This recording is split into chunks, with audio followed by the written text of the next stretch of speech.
Salut à tous, c'est Pangda chez nous, bienvenue sur cette vidéo qui aujourd'hui va parler du cours avancé d'hypnose intégrative de Tracy Barrett et de Roger Moore.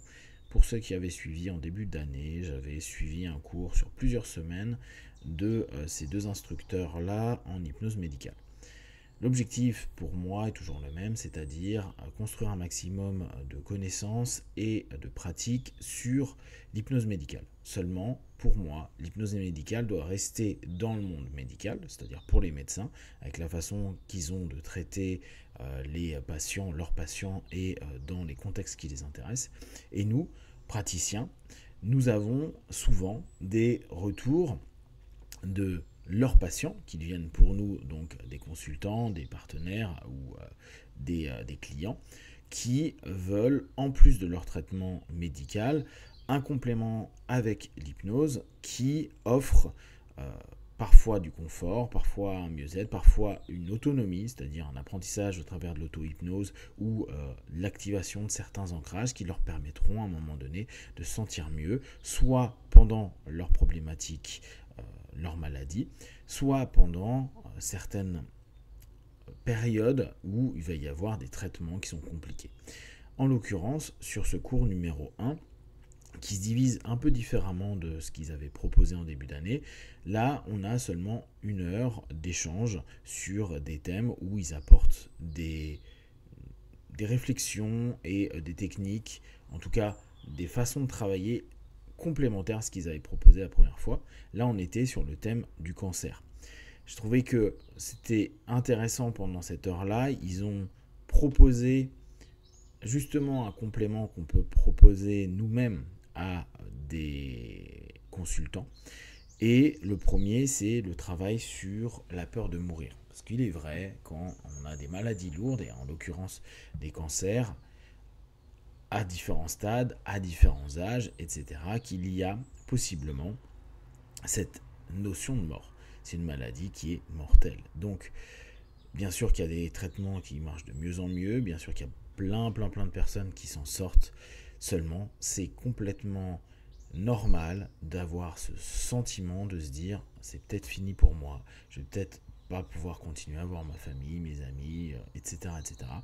En plus de cela, on pourrait se dire il y a une dégradation physique, cognitive aussi, avec les médicaments, les stress, etc. Et là-dessus, l'hypnose complémentaire au médical peut être vraiment un plus dans le sens où on peut permettre de recadrer les croyances et aller chercher le pourquoi du comment de cette peur, peut-être même proposer dans des prescriptions de tâches, des actes qui permettront peut-être de dire des choses, dire que on aime certaines personnes, peut-être mettre à place certaines choses et tout simplement un travail de soi vis-à-vis de cette fin, cette potentialité, etc. C'est un type de travail qu'on peut proposer.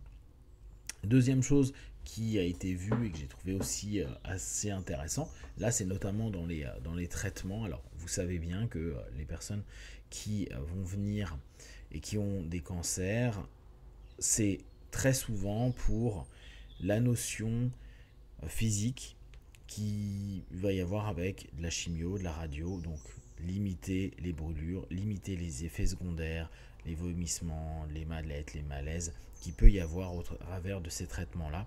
Et l'hypnose, si vous avez la chance de voir les personnes en amont, avant leur traitement, permet de les préparer et de diminuer de façon assez singulière tous ces symptômes et donc ces problématiques secondaires qu'il y a avec l'utilisation de ces techniques. C'est pas toujours le cas. Il y a des moments où vous allez avoir des personnes qui viennent et sont déjà en traitement. Et ils viennent en traitement parce que justement, trop de brûlures, trop de vomissements, d'effets secondaires négatifs. Et c'est là où on peut aussi être plus dans l'urgence, ça va être moins une hypnopédagogie, un apprentissage de l'auto-hypnose, des tests, une vraie préparation. Ça va être vraiment de leur permettre déjà, ne serait-ce que sur une session, d'avoir les symptômes qui diminuent, qui se rendent compte qu'ils sont capables d'avoir une gestion des hauts le cœur, une gestion des stress, des goûts, des odeurs, des douleurs, de l'ensemble des éléments. Et dans ce cas-là, on a aussi un travail qui est plutôt intéressant. D'ailleurs, il y a dans de nombreux hôpitaux des hypnos qui peuvent être présents, des psychologues qui sont hypnos aussi, qui peuvent apaiser. Donc il y a un vrai plus dans le traitement. Et il y a aussi toute la machinerie autour. Là, il parlait des MRI. Donc vous savez, ces tunnels dans lesquels je crois on fait nos scanners. Il y a plein de bruit, on ne doit pas bouger pendant un laps de temps. C'est pas agréable du tout. Ça peut déclencher de la claustrophobie, un malaise, le cumul entre les stress, aussi la projection du résultat. Il y a plein de choses qui fait que c'est un moment qui est difficile. Là aussi, l'hypnose complémentaire médicale peut préparer, aider, accompagner les personnes là-dessus à s'apaiser, à rentrer dans des zones de confort, très basiquement, à se focaliser en interne plutôt que d'être complètement happé par l'ensemble des stimulus extérieurs. Élément aussi qui peut être travaillé, le sommeil. On sait bien que dans tous ces traitements, et aussi avec l'angoisse, si on reprend de la mort et plein de choses, le sommeil peut être difficile. Or, on sait que le sommeil est un élément clé pour la récupération. Donc, en l'occurrence, on a tout ce travail qui est possible avec l'hypnose. Mieux dormir, s'apaiser avant de dormir. Et si on ne dort pas forcément, parce qu'il y a des moments pour plein de raisons à l'hôpital ou autre, c'est compliqué de dormir, il y a du bruit, etc.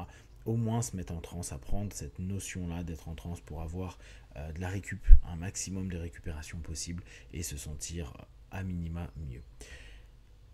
Et on retrouve donc à nouveau, là on avait vu calmer le corps et ses réactions. Donc là je reviens sur cette notion très physique et vous voyez que je sais parler de... Il y a l'hypnose complémentaire médicale qui va être très physique, calmer les douleurs, les stress, les brûlures, les maux, tout ce qui peut se créer au travers de ça. Et le côté psychique, le côté psychologique, où on va travailler autour avec tout ce que cela crée, impacte, éveille à l'intérieur de soi. Donc cette notion de calmer le corps, apaiser, c'est vraiment cette facette où on va enseigner, leur montrer l'hypno-analgésie la plupart du temps, plutôt que l'hypno-anesthésie, et permettre cette capacité de reprendre du pouvoir dans un moment où ils n'en ont pas. C'est quelque chose de très stressant pour les gens d'être dans une espèce de tunnel emmené par un système où tu contrôles pas grand chose et se dire ok, ça je peux maîtriser, ça je peux, je dors pas très bien mais je vais dans ma transe, ça je peux calmer un peu cette douleur, cette brûlure, cette sensation. Ça permet de se dire je suis encore vivant, je suis aussi coactif de mon mieux-être. C'est pas juste le traitement, c'est aussi moi, mon esprit et tout. Je tente de faire quelque chose, même si c'est à X%, ça permet de se dire je suis encore là et je fais quelque chose. Problème sur les attentes. Je trouve que c'était un thème qui est intéressant à prendre en compte et toujours faire très très très très attention en tant que hypnothérapeute, hypnotiste ou autre. Faites attention de ne pas remettre monts et merveilles. Ça, je ne vais pas revenir dessus, mais je l'ai déjà entendu trop de fois chez des hypnos qui limite parlent de guérison. Nous, on est complémentaires en médical. Ce qui guérit, c'est les médecins. Nous, on apporte du confort, des plus.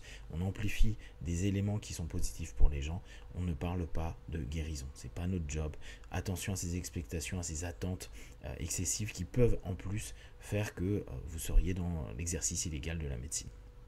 Et après, amplifier la conscience de soi, de ses potentiels, etc., etc. Donc, on a un paquet de possibilités avec l'hypnose complémentaire au médical, l'hypnose de façon générale, pour aider les personnes.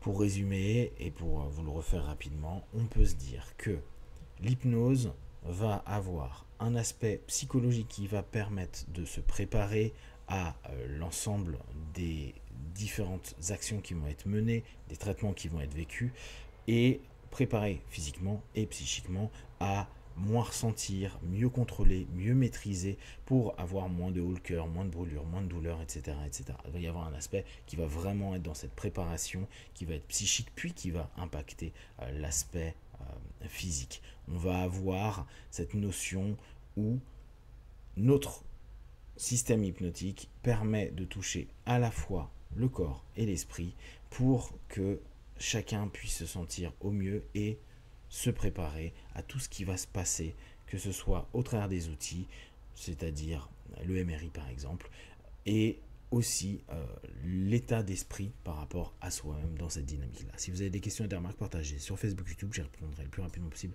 Comme d'habitude, de tout ce que je propose, ne prenez que ce qui est bon et juste pour vous tester, observer, analyser et conclure. Be one, ciao.